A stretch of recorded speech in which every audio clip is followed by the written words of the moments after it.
Я буду рассказывать про разные информационные платформы, которые мы можем дополнительно использовать в нашем образовании. Причем они практически все бесплатные, поэтому нам для этого не обязательно деньги, откуда можно брать материалы, откуда можно брать ресурсы и что с этим мы можем делать. Вот. Также покажу несколько игр. И вообще я хотел бы рассказать немножко про игры, что так или иначе мы с вами всегда находимся в разных игровых моделях, ролях. Здесь мы учителя, здесь мы родители. Я могу смело говорить коллеги, потому что я тоже преподаю. Мы так или иначе включаемся всегда в разные системы игр. Через игры мы с вами, вот когда с маленьких лет вот растем, мы через игры начинаем познавать мир. И это очень интересно. Это практически в нас как-то заложено волшебным таким необычным образом уметь играть. Играть в разное. Вот, например, я сейчас беру микрофон от себя. Вот, например, просто давайте попробуем повторять за мной. Ничего сложного. Вот давайте потихонечку. Начинаем. Потом дальше.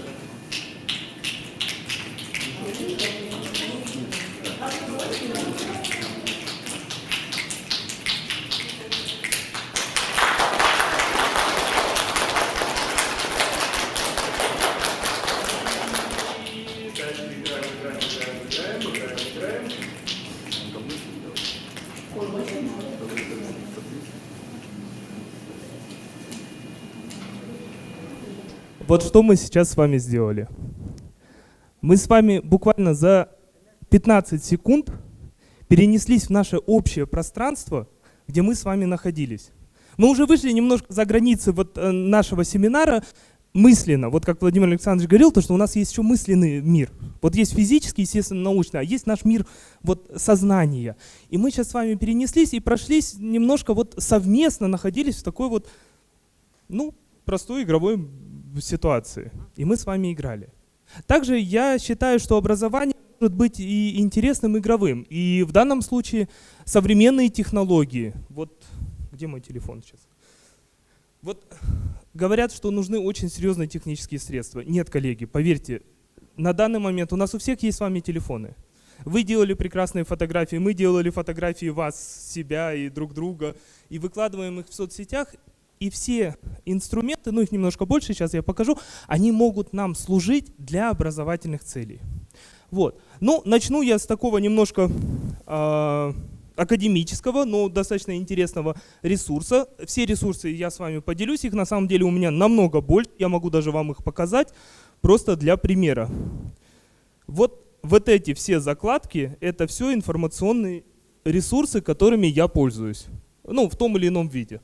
Все я их вам показывать сегодня не буду, иначе мы до завтра здесь точно с вами будем. Но некоторые я отобрал, которые интересно было бы посмотреть. Один из первых ресурсов – это Академия Кхан. Наверное, вы все с ней так или иначе сталкивались в работе на YouTube с роликами. Изумительный ресурс. Тут есть готовые лекции на русском языке по разным направлениям. Причем они сокращенные, ровно там 10 минут. Когда-то меня заинтересовал вопрос, из чего я состою, моя кровь из чего состоит, я сидел, смотрел вот эти ролики и что-то там понимать начал про это. Не говорю, что на экспертном уровне, какое-то представление себе построил. И если вы посмотрите, здесь есть химия, это я химически открыл курс. Здесь сбоку, вы, естественно, научный, точнее, курс открыл, биология, здесь вы можете просто брать любые лекции, они очень интересно структурированы, и использовать в своей работе. Очень легко, просто, и на YouTube я вам ссылочки все дам. Это не совсем игры, но это в такой интерактивной, интересной манере. Подача, я могу сейчас... Для примера. Да, для примера, клонирование ДНК, это же всегда интересно. Здесь полностью, видите, расписанный курс, так, очень кратенько. И например, почему-то он у меня не запускается. Наконец-то. Клонирование ДНК. 8 минут ролик. Вы видите.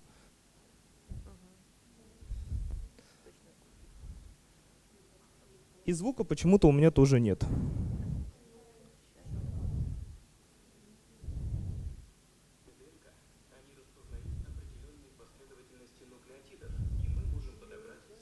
Видите? И они рисуют вот так.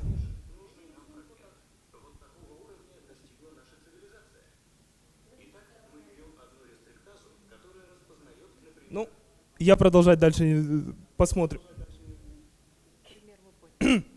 Да. Это помните, как в мультике Простоквашино говорит, до чего техника дошла? Вашу маму и там, и тут показывают. Вот меня слышно и там, и тут. Вот, коллеги, вот это вообще изумительная вещь. Я ее очень люблю. Открыл для себя не так давно, но играюсь с этой игрушкой, и это забавно. Смотрите, значит, это... Давайте в самое начало перейдем. Моделирование основных принципов биологических систем. Звучит очень так, вау, завораживающе. Значит, объясняю быстро, но потом можете поиграться, посмотреть. Это демонстрационный такой. Видите, красным обозначены хищники, вот на вот этом холсте. Сейчас мы поиграем в эту игру. Желтым травоядные, черным трупы, зеленым травяной покров. Вот мы с вами, значит, смотрим на вот это вот поле прекрасное. Вот оно все травяное. Давайте заселим сюда немножко хищников. И немножко заселим с вами травоядных. И теперь смотрите, видите, кнопочка «Запустить» у нас. Нажимаем на кнопку «Запустить». И вот у нас пошли волны развития жизни. Вот оно моделирование. Вы видите, травоядные едят траву, помирают сами, хищники как-то потихоньку размножаются. Волны жизни, да.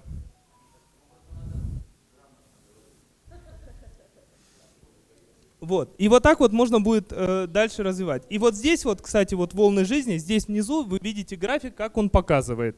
Вот она черная волна, вот они зелененькие, желтенькие и красные. Как оно дальше развивается. Вот здесь вы можете вот так вот играться и давать параметры, показывать, как это вообще может происходить. Что, в принципе, оно... Поднимаем. Да. Это 25 относится у нас к клеткам, а 96-80 относятся к поколениям. Просто там задаются параметры, они очень быстро идут. Нет, это из 25 пунктов, которые я обозначил, клеточек, появилось у нас 9680 поколений. Мы уже прошли с вами. Да, вот. Это следующее, это вот как раз для естественно-научного цикла, это очень интересный такой инструмент. Вот. Идем дальше. Дальше я вам хотел показать лабораторию. Вы вчера были в прекрасном центре Республиканском институте повышения квалификации, где вы смотрели на эксперименты. Не всегда есть реактивы под рукой. Иногда какие-то вещи можно объяснять вот подручными средствами. Но в данном случае подручные средства я предлагаю компьютер. Есть такая интересная лаборатория. Вот я сейчас беру... Сейчас он у меня что-то ругается. Сейчас, секундочку. Почему-то он у меня не хочет загружаться. Сейчас загрузится.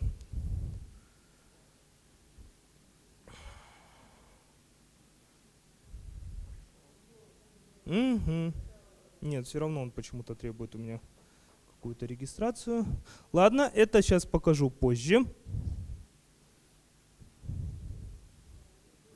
Вот, тогда переходим к следующей, тоже лабораторные вещи. Вот, очень интересная виртуальная биологическая лаборатория, вот вы можете увидеть. Очень интересно, очень красочно. Вот здесь вот мы проходим с вами описательный момент.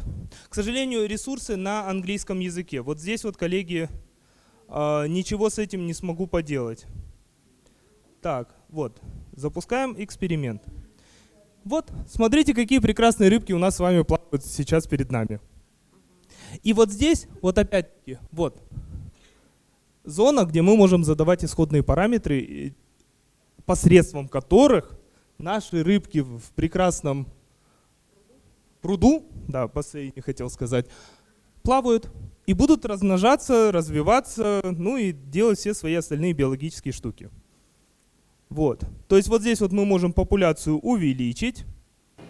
Коллеги, извини, пожалуйста, мы просто объяснить, Улан немножко сосредоточен на эмоциональной части всего этого, да? А я немножко хочу сказать, что мы это придумали, эту сессию, потому что вам не обязательно всегда ходить в реальный пруд. Хотя в пруд тоже надо будет сходить.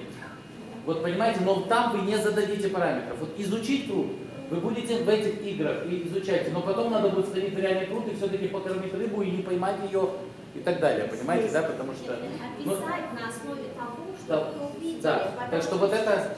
Очень важно, что все данные приложения, программы, они онлайн все, работают с телефонов.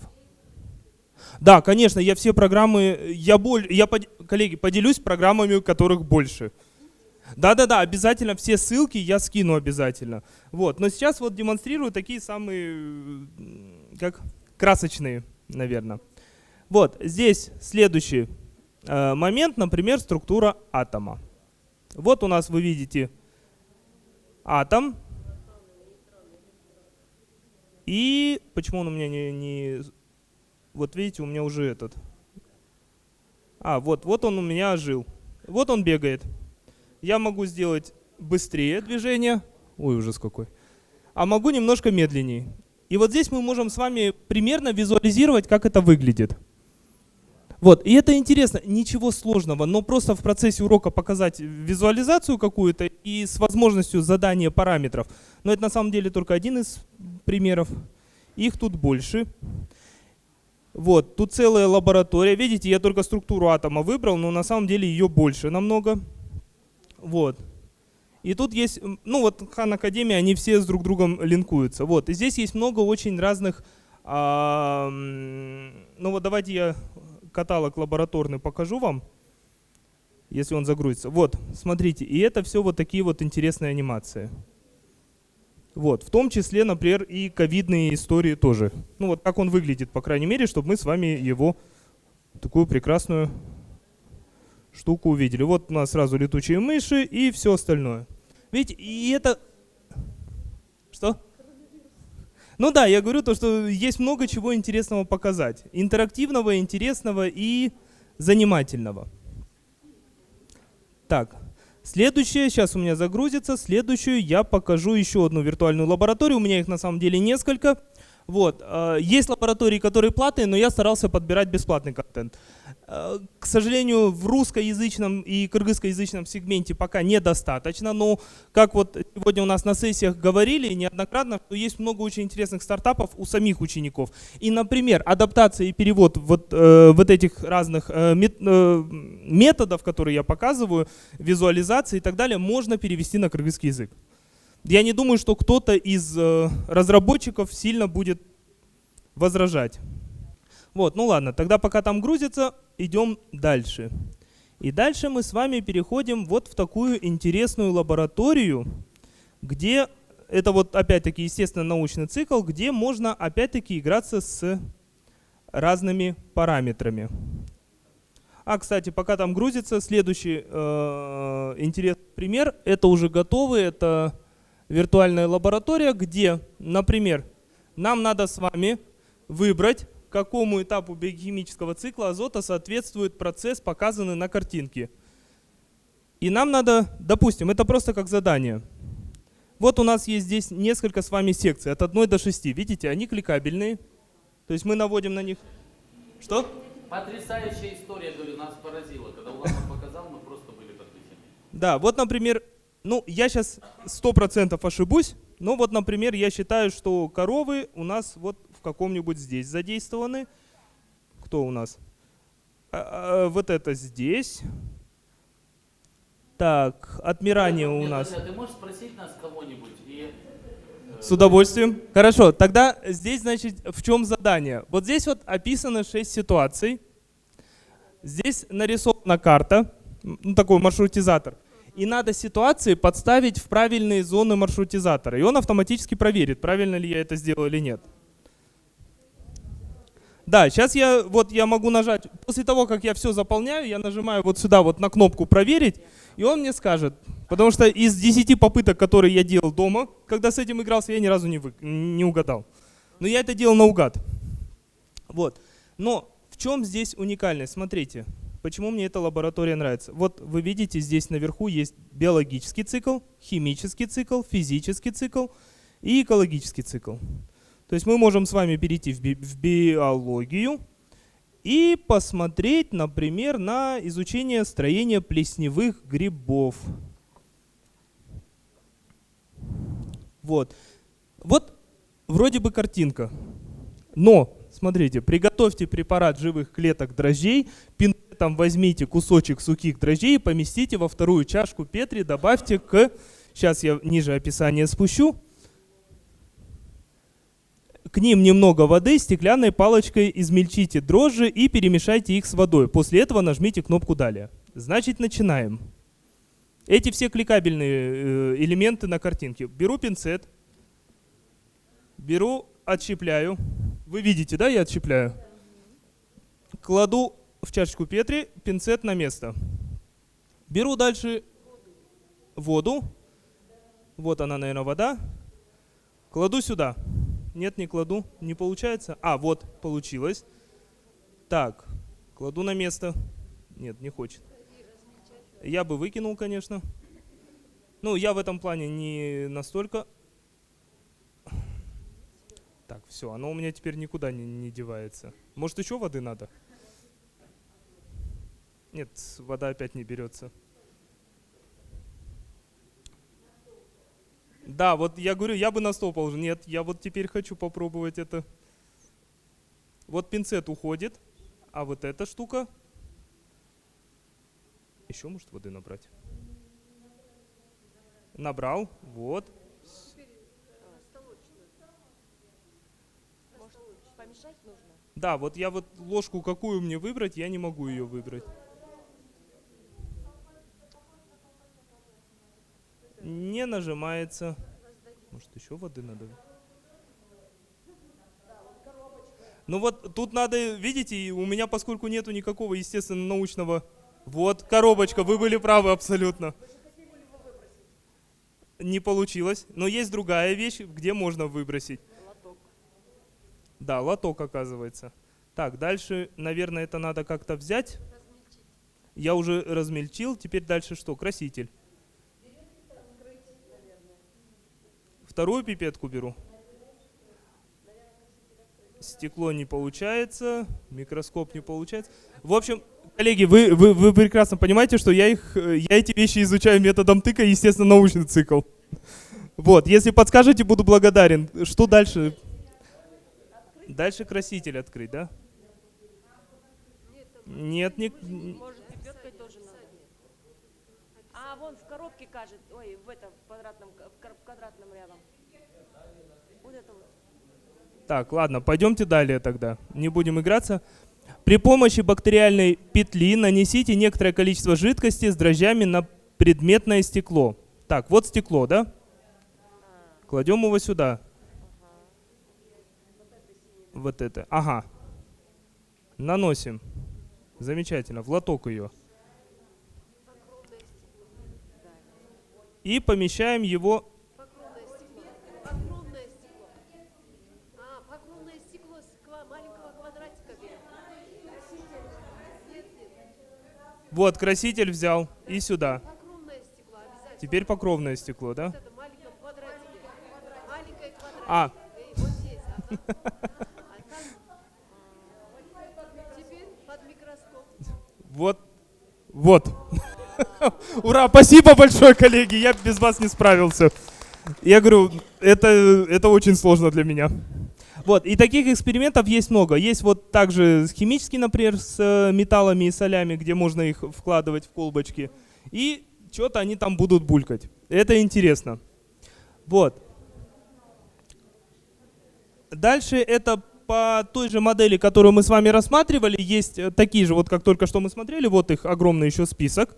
Я на них сильно останавливаться не буду, вы просто их увидите. Вот тут на 2 страницы всякой разной красоты. Вот. И фракталы тоже, я смотрю, есть. Фракталы. Вот. Дальше есть вот такой вот интересный ресурс, который называется в нашем случае это виртуальная лаборатория. Вот то, что я вам показывал, у меня не загрузилось. Но вот в таком виде, что их очень много разных вариантов, с которыми можно работать. Вот. Даже птички есть. Вот если вы видите. Вот. Ну и одно из моих самых любимых. Да, сейчас она загрузится, и я вам покажу следующий эксперимент, как можно делать эксперимент. Ну, здесь химический, но их на самом деле пакет намного больше, я просто взял демонстративный пакет специально. И сейчас мы выберем с вами, ну вот, например, вот этот блок. Вот у нас с вами, смотрите, полная лаборатория перед глазами. Вон там наверху у нас огромное количество реактивов. Вот здесь вот у нас есть колба, которую мы берем, кладем сюда и чего-нибудь можем сюда налить, например. А вот на меня уже ругаются, говорят, будь аккуратен. Он постоянно на меня так ругается, потому что я все разливаю. Да-да-да, ну, к сожалению, здесь так нельзя сделать, я пытался. Честно, я все... Ой, так, хорошо. Берем еще одну колбочку. И аккуратно... Вот, ура, ура, ура, у меня получилось. Я не знаю, что я куда наливаю, но... Да-да-да-да-да. И вот еще что-нибудь берем, какой-нибудь реактив, добавляем. Ой, оно переливается цветами. Слушайте, как здорово. И кладем, например, на... А, точно. Вот. Убираем все. И вот дальше мы чего-то там вычисляем. В данном случае написано подача газа. Вот, она у нас идет. Вот мы вот так, например, сделаем. И что-то там забулькало. Вы видите? Булькает? Булькает. Все.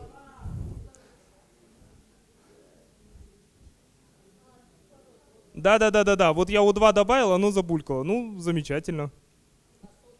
Могу, да, СО2 добавить. Не знаю, что будет, но надеюсь, не взорвемся.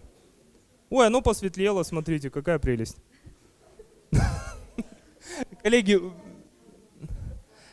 ну смотрите, значит, в чем здесь основной момент, да, спасибо большое, в том, что вот она виртуальная лаборатория, в которой можно показывать какие-то вещи, когда нету под рукой. Ну и их, тут задание есть, да, я задание не прочитал, я просто... Ну вот, да, и я вел себя как нормальный человек в лаборатории, без, естественно, научного образования, к сожалению.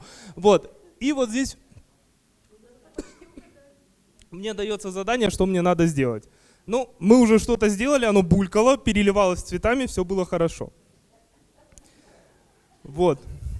Значит, и как я говорил, закончить, ну не закончить, а как продолжить, наверное, весь свой спич и момент я хотел бы показанием возможностей виртуальной реальности в образовании. Вот это пространство, ну на компьютере оно быстрее работает, это из-за того, что через Zoom показывается, оно медленно работает. Вот это пространство, это и есть пространство образовательное, как таковое. Вот. И здесь его можно строить. Здесь надо немножко, можно подключить учеников к этому моменту, здесь нужно немножко разработать концепцию, направление образовательного момента, для чего это используется. И вот вы видите, вот он огромный, ну он опять-таки англоязычный, огромный список возможностей, которые здесь можно интегрировать. То есть я сюда могу разные элементы встраивать, в том числе даже экран, ну там какой-нибудь скрин поставить сюда, видео поставить. Вот я показывал коллегам, я книжку загрузил, но честно, она у меня грузилась 2000 лет. Вот таким образом я могу загрузить. Ну давайте я книжку попробую сделать, чтобы вам было видно, про что я говорю.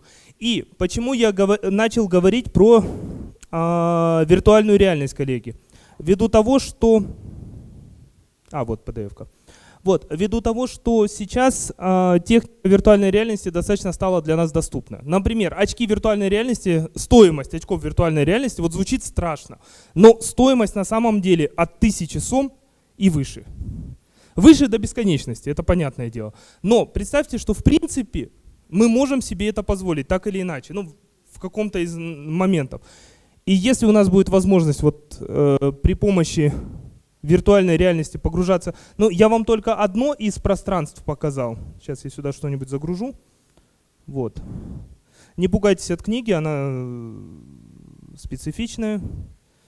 Сейчас она загрузится у меня сюда на экран. Вот она, книжка.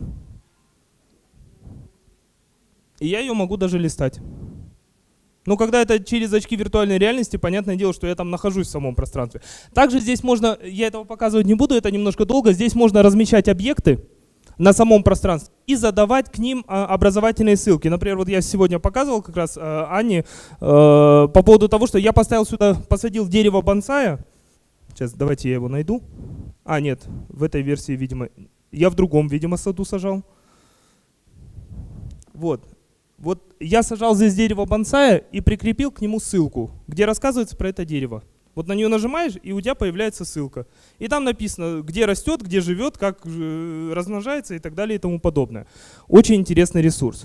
Ну и в окончании всего этого прекрасного хотел бы показать вам вот данный ресурс. Это как раз-таки виртуальная реальность в образовании. Это специальная, если я не ошибаюсь, это Оксфорд разрабатывал. Оксфорд. Вот. И вот для этой штуки нужны виртуальные очки. То есть по-другому с ними работать невозможно. Ну вот давайте мы с вами попутешествуем в наш мозг прекрасный. Просто демонстрационное видео я сейчас запущу, чтобы вы примерно почувствовали, как это работает. Ладно, милый, пока ты запускаешь, скажи, пожалуйста, мы это положим, тогда нам диски, наверное, да? Давайте мы это в этот же диск, просто внизу эти программы положим. Мне кажется, самое Да. чтобы сейчас не переслать их отдельно. Тогда вот сейчас Да. я восстановил визу, наконец-то, из моих писем. Да. Вот, так что мы это тут, а ты пойдешь и вниз положишь потом. Вот смотрите, коллеги, мы смотрим это сейчас на экране, это наш мозг, и вот как он выглядит. А теперь представьте, что такое очки виртуальной реальности. Я их одеваю, и я там нахожусь. То есть я не со стороны смотрю на Акрополис, да. Вы на ноутбуке запускаете, но видите вы в очках все пространство. Угу. Да, это полностью вот вокруг вас вот эта вся красота находится. Есть разные модели, есть, ну вот, как я и говорил, коллеги, это у меня, видимо, с компьютером что-то. Коллеги, очки виртуальной реальности есть нескольких вариаций, но это понятное дело. Есть проводные очки, которые подключаются через провод, есть Bluetooth, как Владимир Александрович сказал, есть через Wi-Fi. Ну, это уже разные модули, разные компоновки, это, ну, понятно, от этого зависит. Ну, чтобы мы понимали, что они, в принципе, как-то к компьютеру подключаются через какую-то воду. Да. И дают возможность взаимодействовать с этим пространством. Ну и в оконцове хотел сказать, что очень много интересной информации, которую мы получали. И один из ключевых вопросов для нас и для обучающихся — это момент структурации информации, как ее собирать, как ее структурировать. И вот здесь у меня есть два предложения. Первое, ну как предложения, варианты. Первый вариант — это создание mind map, интеллектуальных карт, да, вот. Пожалуйста, здесь можно играться с ними, это тоже я вам ссылки дам. Вот.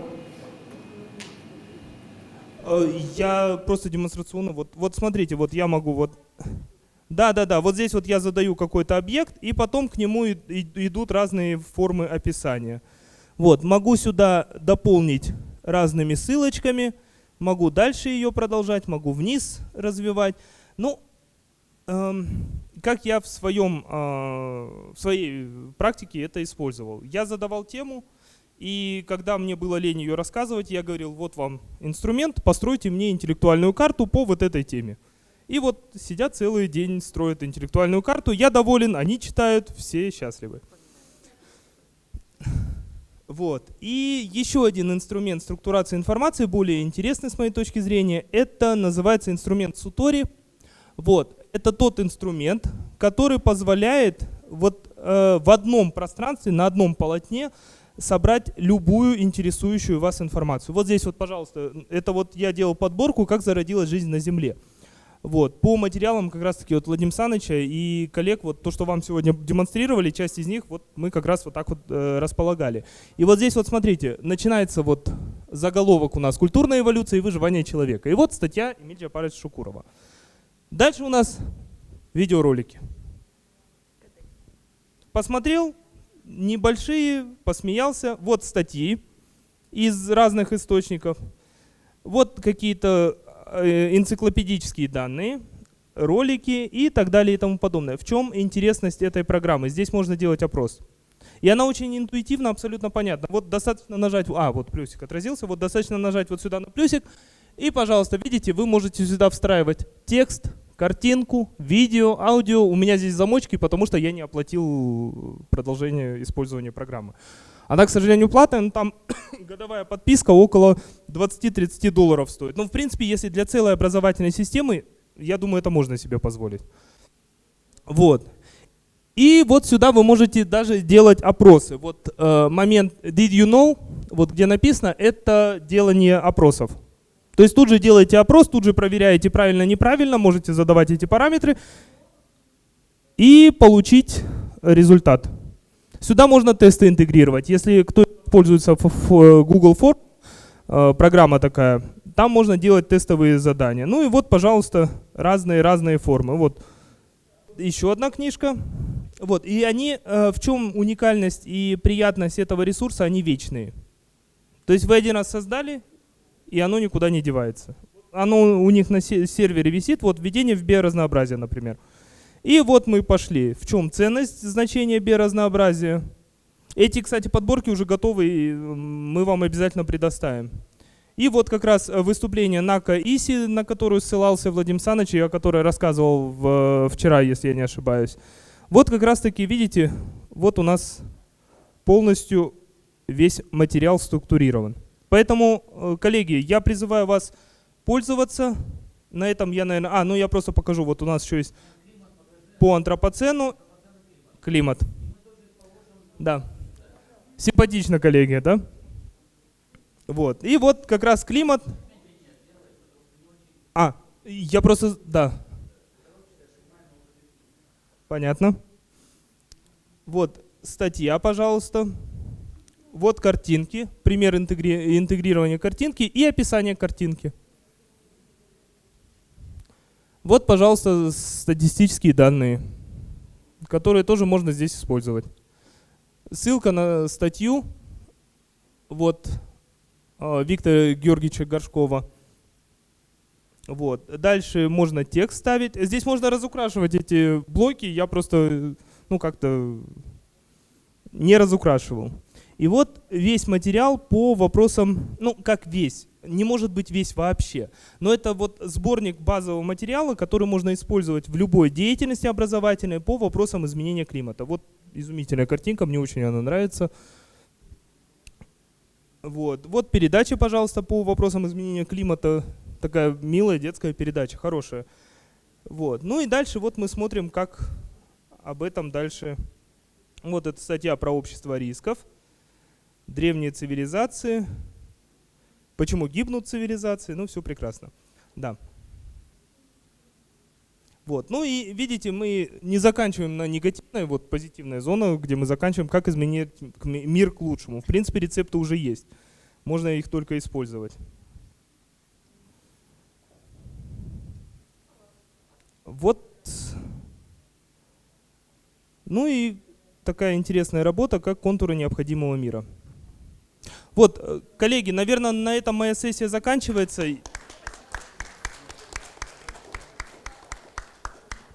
Да, и я с удовольствием, кому какие-то программы мы вам вышлем, будут вопросы, где-то что-то рассказать, без проблем мы в Zoom можем созвониться, все покажу, расскажу, как этим работать, с удовольствием, коллеги.